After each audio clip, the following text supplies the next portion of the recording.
What's up guys, कैसे आप सब लोग, welcome back to the another video. तो गाइस आज की वीडियो में हम लोग बात करने वाले हैं पोको का एक न्यू फोन लॉन्च हुआ है जिसका नाम है पोको M6 5G। तो आज हम लोग बात करने वाले हैं इस फोन के बारे में। क्या ये फोन फ्री फायर या फिर पबजी खेलने के लिए एक अच्छा फोन रहेगा या फिर नहीं रहेगा, क्या एक वैल्यू फॉर मनी है या फिर नहीं, क्या आपको गेमिंग के लिए इस फोन को लेना चाहिए या फिर नहीं लेना चाहिए। तो मैं आपसे प्रॉमिस करता हूँ, अगर आप हमारी इस वीडियो को पूरा वॉच करते हो, मेरी इस वीडियो को, तो आपको इस बात के ऊपर पूरा कंफर्म हो जाएगा कि ये फोन मुझे गेमिंग के लिए लेना चाहिए या फिर नहीं लेना चाहिए। बहुत सारे लोगों ने तो इस फोन को ले भी लिया होगा और बहुत सारे लोग तो बोल भी रहे होंगे भाई मैं इसी फोन से आपकी वीडियो को वॉच कर रहा हूं, तो इसके लिए आपको बहुत बहुत ज्यादा थैंक यू। तो हम लोग आज बात करने वाले जो लोग नया इस फोन को लेना चाह रहे हैं, क्योंकि जो अभी फिलहाल ही लॉन्च हुआ है, क्योंकि तो गेमिंग या फिर फ्री फायर हुआ, पबजी हुआ, COD वगैरह, अगर आप इन सब के लिए इस फोन को लेना चाहते हो लाइक फॉर गेमिंग के लिए, तो मैं आज की वीडियो में आपको डिस्कस करके पूरा कंफर्म बताने वाला हूँ। फर्स्ट ऑफ ऑल हम लोग स्टार्ट करते हैं, मैं आपको वीडियो में क्या क्या बताऊंगा। तो सबसे पहले मैं आपको बताऊंगा कि हमारी वीडियो आपको जो इस फोन के अंदर सबसे पहले जो डिस्प्ले देखने के लिए मिलता है, क्या उस डिस्प्ले के अंदर आप गेमिंग कर सकते हो या फिर नहीं कर सकते।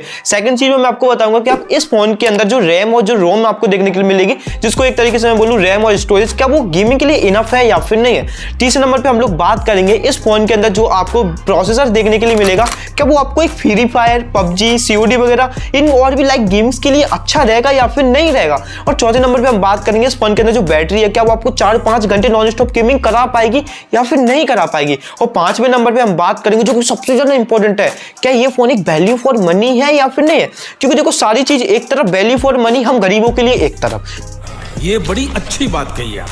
तो वैल्यू फॉर मनी जानना बहुत जरूरी है, क्योंकि अगर वैल्यू फॉर मनी होगा तभी आप इस फोन को ले पाओगे, मैं ले पाऊंगा और भी जो गेमर्स है वो ले पाएंगे। तो चलो वीडियो को स्टार्ट करते हैं। बस उससे पहले अगर आपने सब्सक्राइब नहीं किया हो तो प्लीज सब्सक्राइब कर लेना, क्योंकि हम आपको एजुकेशन देते हैं, एक अच्छी सी नॉलेज देते हैं, और तुम्हारा भाई भी टेक कैटेगरी में थोड़ा आगे बढ़ रहा है, तो प्लीज सपोर्ट करना तो बनता है। तो लेट्स गेट स्टार्ट करते हैं इस फोन की डिस्प्ले से। तो गाइस इस फोन के अंदर आपको 6.74 इंच का एक HD+ डिस्प्ले देखने के लिए मिल जाता है, जिसका रिफ्रेश रेट 90 हर्ट्ज है। अब मैं ये नहीं कहूंगा भाई ये डिस्प्ले बहुत ज्यादा अच्छा है, बट अगर हम प्राइस को कंसीडर करके चलें तो डिस्प्ले ठीक ठाक है। बट 120 हर्ट्ज का रिफ्रेश रेट वगैरह होता तो शायद और भी ज्यादा मजा आ जाता, बट ठीक है। अगर इतना डिस्प्ले है और प्राइस के हिसाब से, तो मैं डिस्प्ले को 10 में से ज्यादा नहीं तो 7 नंबर दूंगा।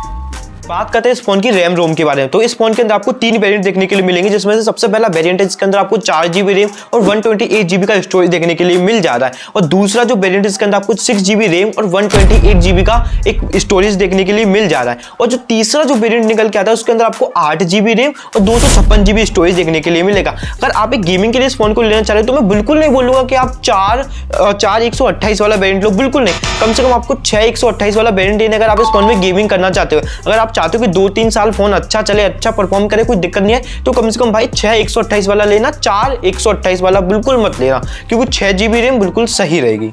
बात करते हैं इस फोन के प्रोसेसर के बारे में, जो कि इस फोन की जान है। अगर आप लोग गेमिंग करना चाहते हो या फिर कोई भी चीज करना चाहते हो, तो उसके लिए आपका प्रोसेसर काफी ज्यादा इंपॉर्टेंट है, क्योंकि प्रोसेसर एक फोन का ऐसा हमारा दिल होता है, वैसे ही प्रोसेसर एक फोन का दिल होता है। जितना अच्छा उसका हार्ड होगा और उतनी अच्छी वो आपको परफॉर्मेंस निकालेगा। तो बात करते हैं इस फोन के अंदर जो आपको प्रोसेसर मिलता है, MediaTek Dimensity 6100 को प्रोसेसर देखने के लिए मिल जाता है, जो कि 6nm पर बेस्ड है। और इसका जो अंततः स्कोर निकल के आता है वो 4 लाख से भी ज्यादा है। अगर मैं ओवरऑल बात करूंगा, इसका जो क्लॉक स्पीड निकल के आती है वो 2.2 GHz की। अगर मैं एक बात करूं, अगर मिड रेंज की गेमिंग करना चाहते हो कि नॉर्मल ना ही एक फ्लेक्सिबल लेवल की गेमिंग, बट अगर आप मिड गेमिंग करना चाहते हो आप इस प्रोसेसर के साथ कर सकते हो, क्योंकि 4 लाख का अंततः स्कोर काफी अच्छा है। और देखो मेरे पास भी एक पोको का ये फोन है, पोको X5 Pro, ठीक है, तो इसका अंततः स्कोर शायद 6 लाख के ऐसे है, बट जो मैं रियलमी का यूज करता हूं उसका 4 लाख के अराउंड है। उसमें MediaTek Dimensity 920 का प्रोसेसर है, जो कि काफी अच्छा परफॉर्म कर रहा है। उसका भी सेम बोलूं तो अंततः स्कोर 4 लाख के समथिंग है। तो मैं कह सकता हूं आप उतनी अच्छी गेमिंग नहीं कर सकते, बट अच्छी गेमिंग कर सकते हो इस प्रोसेसर के अंदर। तो प्रोसेसर के लिए कोई हेट नहीं है, लवली प्रोसेसर है। गाइस अब ये एक इंपॉर्टेंट टॉपिक है, हम लोग बात कर रहे हैं इस फोन की बैटरी के ऊपर। बहुत सारे लोग कहेंगे भाई गेमिंग से बैटरी का क्या लेने देना है। सपोज भाई आप ये मानो कि आपका एक टूर्नामेंट है, 4-5 घंटे आपको लगातार गेमिंग खेलना है, पर आपके फोन की बैटरी सिर्फ 1-2 घंटे के अंदर डन हो जाए, तो वो कहीं ना कहीं बैठ है ना। तो हम लोग बात करें गेमिंग फोन के बारे में, तो उसको पूरी तरीके से गेमिंग होना चाहिए। तो इस फोन के अंदर आपको 5000 mAh की बैटरी देखने की मिल रही है। मेरा मानना है लगभग अगर 6nm पर ये फोन बेस्ड है, तो लगभग ये फोन आपको 6 से ज्यादा नहीं तो 5 से 6 घंटे तो इनफ गेमिंग करा देगा नॉन स्टॉप। बट इसमें सबसे बेकार बेकार चीज जो लगी है ना भाई, कसम से दिल टूट गया मेरा। तो भाई इस फोन के अंदर आपको 10 वॉट का चार्जर देखने के लिए मिल रहा है भाई, मतलब 10 वॉट का चार्जर। मैंने अभी दीदी के लिए एक फोन खरीदा था, कितने का, 7,000 रुपए का।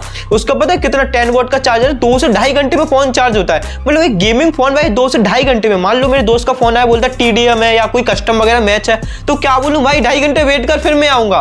तो कहीं ना कहीं गलत है यार, इन लोगों को इस बात में सोचना चाहिए था कि कम से कम ज्यादा नहीं तो 25-30 वॉट का तो चार्जर दे ही देते, पर 10 वॉट का यार वेरी बेकार, ये मुझे पसंद नहीं आया। तो गाइस अभी मैंने आपको 4 चीजें समझा दी है मैंने बहुत अच्छी तरीके से, बट बहुत सारे लोगों के समझ में नहीं आई होगी। तो मैं आपको एक चीज बताना चाह रहा हूं, मैंने अभी इस फोन की गेमिंग के बारे में बताया, बट भाई ऐसा मत सोचना भाई इस फोन को लेके तुम 20,000 जो 25,000 की गेमिंग होती है वो गेमिंग कर पाओगे। नो, बिल्कुल नहीं कर पाओगे। आप इस फोन के अंदर एक फ्लैगशिप लेवल की एक मिड रेंज गेमिंग कर सकते हो, ज्यादा अच्छी नहीं कर सकते बट एक अच्छी गेमिंग कर सकते हो, नॉर्मल मिड रेंज वाली, ठीक है। अब ये मत समझना बहुत अच्छी कर सकते हो, बट बात करते हैं फोन एक वैल्यू फॉर मनी है या फिर नहीं है। तो मैं अपने सामने आपको दिखाना चाहता हूँ कुछ चीजें कि ये वैल्यू फॉर मनी है या फिर नहीं है। मैंने फ्लिपकार्ट ओपन करके रखा है, मैं आपको दिखाता हूं।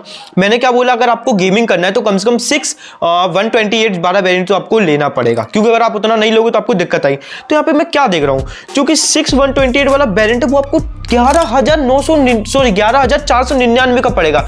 यानी कि सपोज मानिए आपको 11,500 रुपए का। तो क्या ये वैल्यू फॉर मनी रहेगा फोन या फिर नहीं रहेगा? मैं इस चीज को सोच के थोड़ा वो हूं, तो इस चीज को मैं आपके ऊपर छोड़ता हूं, क्या ये वैल्यू फॉर मनी है या फिर नहीं है। और बहुत सारे लोगों ने इस फोन को यूज भी किया हुआ, बट और अगर मैं आपको बोलूं अगर आप इसका 8,256 वाला वेरिएंट लोगे तो वो आपको 13,500 रुपए का देखने के लिए मिल जाएगा। तो क्या बोलूं, क्या ये फोन एक वैल्यू फॉर मनी है या फिर नहीं है?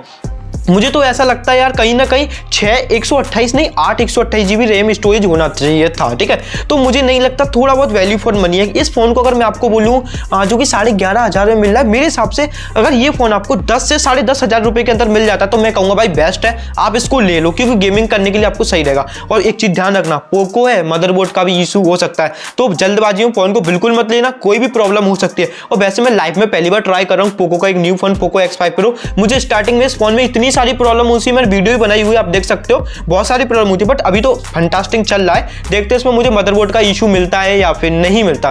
बट मैं आपसे कहूंगा मदरबोर्ड का इशू बहुत ज्यादा होता है, क्योंकि मैं सर्विस सेंटर भी गया था। तो प्लीज थोड़ा रिसर्च करके इस फोन को खरीदना, वरना आपके पैसे भी डूब सकते हैं। तो अभी तो मैं कहूंगा फोन बढ़िया है गेमिंग के लिए, बट थोड़ा वेट करो, और आप इससे ज्यादा अच्छी गेमिंग नहीं कर सकते। आई होप मैंने आपकी सारी क्यूरीज खत्म कर दी होंगी। अगर कोई भी क्वेश्चन आपका बचता है तो कमेंट बॉक्स में प्लीज बताइए।